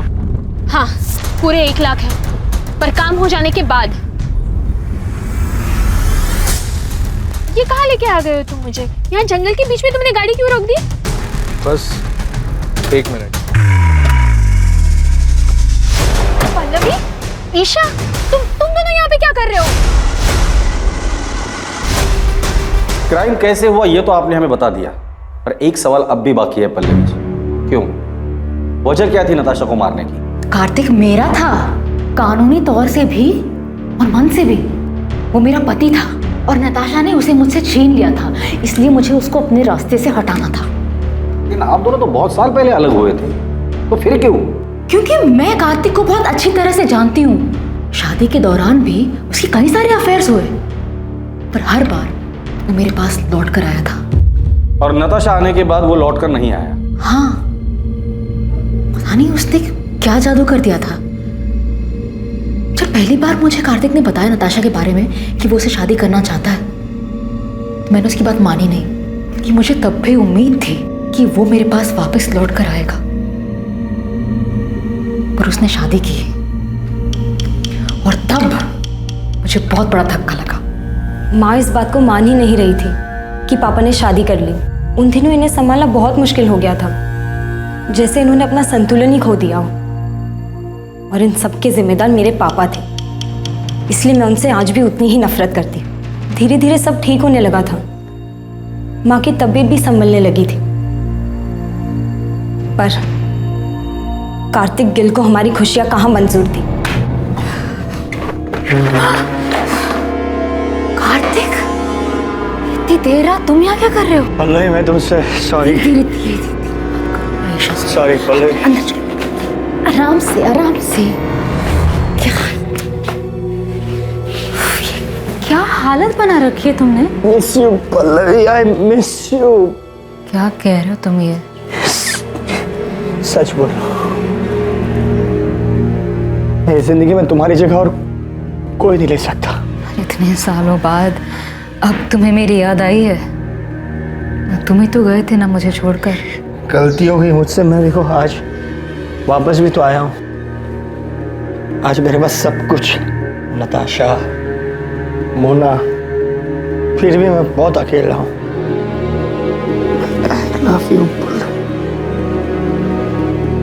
I love you. कार्तिक के साथ वो रात गुजारने के बाद मेरी समझ में आ गया था कि कार्तिक अब भी मुझसे प्यार करता है और नताशा ही हमारे रास्ते का कांटा थी। इसलिए नताशा को रास्ते से हटाने का प्लान तुमने बना लिया और उसमें ईशा को भी शामिल कर लिया। क्या माँ, आपको समझ भी रहा है आप क्या सोच रही हो? तुम नहीं समझ रही हो मैं क्या बोल रही हूँ। नताशा के जाने के बाद सब कुछ पहले जैसा हो जाएगा। हम सब लोग खुशी खुशी रहने लग जाएंगे। तुम्हारे पापा भी हमारे साथ रहेंगे। माँ प्लीज संभालो खुद को और मेरी बात को समझो। ये सब करने का कोई फायदा नहीं होगा माँ, पापा लौटकर नहीं आने वाले। प्लीज मेरी मदद करो। मैं अपनी माँ की तरह सपनों में नहीं जीती। मैं जानती थी ऐसा कुछ नहीं होगा। पापा की फितरत बदलने वाली नहीं थी। जब तुम्हें ये सब कुछ पता था तो माँ का साथ क्यों दिया? क्योंकि ये मेरी माँ है। बचपन से सिर्फ इन्होंने ही मुझे प्यार दिया है। मेरे अपने माँ बाप तक को मेरी कोई फिक्र नहीं है। इन्होंने कभी मुझे अकेला नहीं छोड़ा। और जहाँ तक बात नताशा की थी, तो मेरी माँ की हालत की जिम्मेदार वही है। उसी ने हमारा घर तोड़ा था। सच कहूँ, उसे मारने का मुझे कोई गम नहीं। तुम लोगों की जिंदगी अच्छे से कट रही थी। तुम दोनों को देखकर कोई नहीं कहेगा कि ईशा तुम्हारी असली बेटी नहीं है, तुम उसकी असली माँ नहीं। इतना सब कुछ अच्छे से चल रहा था, वो एक झटके में तुमने खत्म कर दिया। एक ऐसे आदमी के लिए जिसने बार बार ये साबित किया है कि वो तुम्हारा ही नहीं, किसी का भी अच्छा पति बन ही नहीं सकता। और तुम्हारा घर नताशा ने नहीं तोड़ा है, कार्तिक, जिसे अपना घर, परिवार की या शादी इस शब्द की इज्जत करने आती ही नहीं है।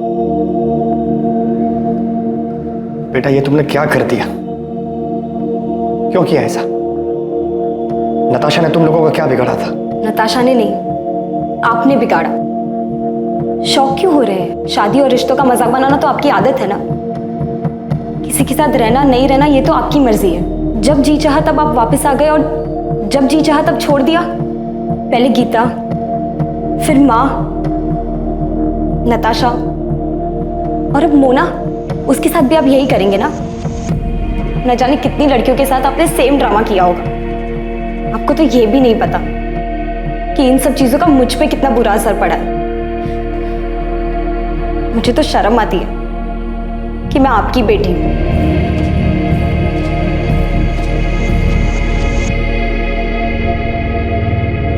पल्लवी गिल, उसकी बेटी ईशा गिल और ईशा के बॉयफ्रेंड राजीव वालिया को नताशा की हत्या के आरोप में आईपीसी की धारा 302 और सबूत मिटाने के लिए आईपीसी की धारा 201 के तहत बुक किया गया है। राजीव का फ्रेंड विक्रांत मेहता, जो कि अपराध में इस्तेमाल हुई कार का मालिक था, उस पर आईपीसी की धारा 201 के तहत आरोप लगा है। पल्लवी हर हाल में कार्तिक को पाना चाहती थी, जिसके लिए उसने बिना कुछ सोचे समझे नताशा की हत्या कर दी। पल्लवी भावनात्मक रूप से उस हद तक पहुंच गई थी जहां तर्क और समझदारी बेकार लगने लगे थे, जहां पल्लवी को अपराध ही एकमात्र जरिया दिखाई दे रहा था और उसने इस जुर्म में ईशा को भी भागीदार बना लिया। बेशक पल्लवी गलत थी, लेकिन वो अकेली गलत नहीं थी।